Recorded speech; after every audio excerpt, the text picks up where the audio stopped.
آئیے ذرا سنیے اللہ کا قرآن ایمان اور کفر کے انجام کو بیان کرتا ہے کہ جو لوگ اللہ پر ایمان لے کر آتے ہیں اور اعمال صالحہ کو معمول زندگی بناتے ہیں ان کو کیا صلہ ملتا ہے، اور جو لوگ اللہ کی ذات کے ساتھ کفر کرتے ہیں، اللہ کو نہیں مانتے، اس کا انجام کیا نکلتا ہے۔ سورہ محمد کی ابتدا میں اللہ فرماتے ہیں الذین کفروا وصدوا عن سبیل اللہ، وہ لوگ جنہوں نے کفر کیا اور اللہ کے راستے سے روکا، اس کا انجام کیا نکلتا ہے کفر کا، اللہ کے راستے سے روکنے کا۔ رب العالمین فرماتے ہیں اضل اعمالہم، ان کے کفر کرنے کی وجہ سے، اللہ کے راستے سے روکنے کی وجہ سے اللہ نے ان کے اعمال کو ضائع کر دیا، برباد کر دیا۔ والذین آمنوا وعملوا الصالحات، اور وہ لوگ جو ایمان لے کر آئے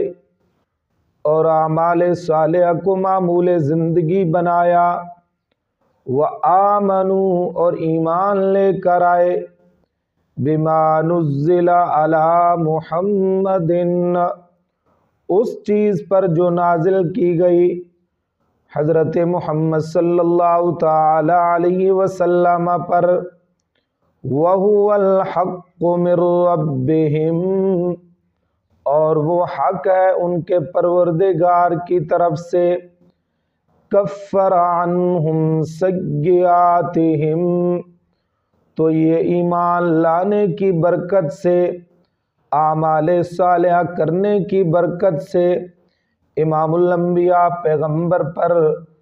نازل شدہ کتاب پر ایمان لانے کی برکت سے، کفر عنہم سیئاتہم، اللہ نے مٹا دیے ان سے ان کے گناہ، وَأَصْلَحَ بَالَهُمْ،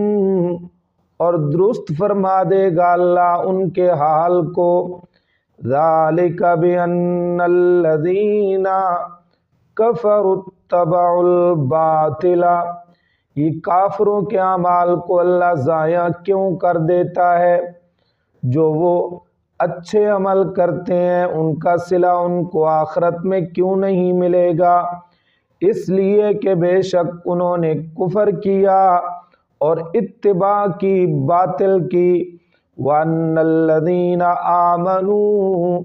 اور بے شک وہ لوگ جو ایمان لے کر آئے ان